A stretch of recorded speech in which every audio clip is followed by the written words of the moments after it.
You'll want to make sure that you stay seated at all times. And here's why. We are not on a track. I am actually driving this truck. And we're going to travel over some very bumpy, unpaved roads today. In addition, friends, you might have noticed it's raining, which means we are riding around on an open-air, wet, slippery truck on very bumpy roads.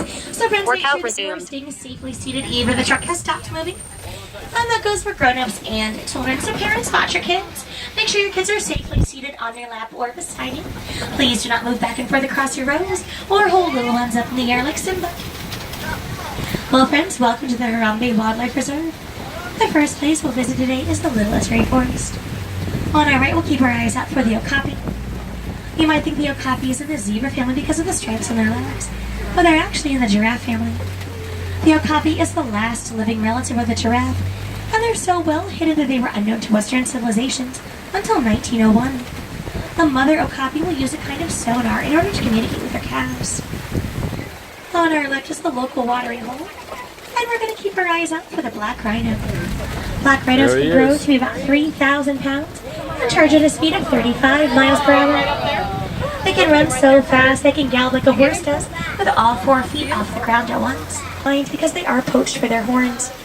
A lot of cultures believe that rhino horns have medicinal properties, but actually that's never been proven. In reality, rhino horns are made out of keratin. That's the same stuff your fingernails are made out of. Because of poaching, there's only about 5,000 black rhinos left. The bongo are so reclusive that they're known as the ghost of the forest. Their horns tilt backwards, and that's on purpose. The bongo is startled by a predator. They can dive into the thick underbrush. Because their horns are angled backwards, they won't get tangled up. And those light brown animals are called the greater kudu.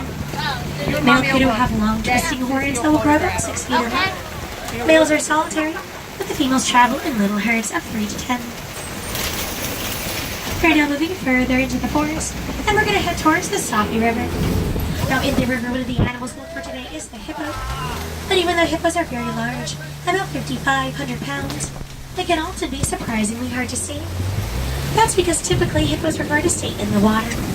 If they stay in the water, that keeps them cooler, and that will keep them from getting sunburned. Hippos can stay underwater for up to 8 minutes at a time before they need to come back up and catch their breath.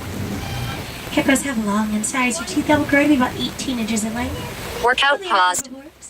Typically they'll wait until nightfall to go out on the banks, and that's when they'll eat about 80 to 90 pounds of vegetation at one time. Workout resumed. Best look at the left side of the river. And sure enough, we can see a bloat of hippos to our left.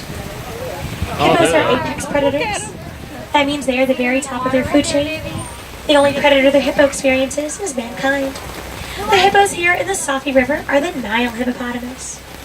Hippos don't actually swim, but they do float. They move the workout paused. Themselves off at the bottom of the river. These white birds to our left are called the pink-backed pelicans. Workout resumed. Because their backs turn pink during mating season. With males and females that sit on their nests, and their eggs will incubate for about 30 days at a time. Now you might notice there is a baby hippo. He's very tricky to see because he is mostly underwater. Baby hippos will nurse underwater until they're old enough to fend for themselves a little bit better. We'll have to look for the crocodiles. The Nile crocodile is the largest crocodilian.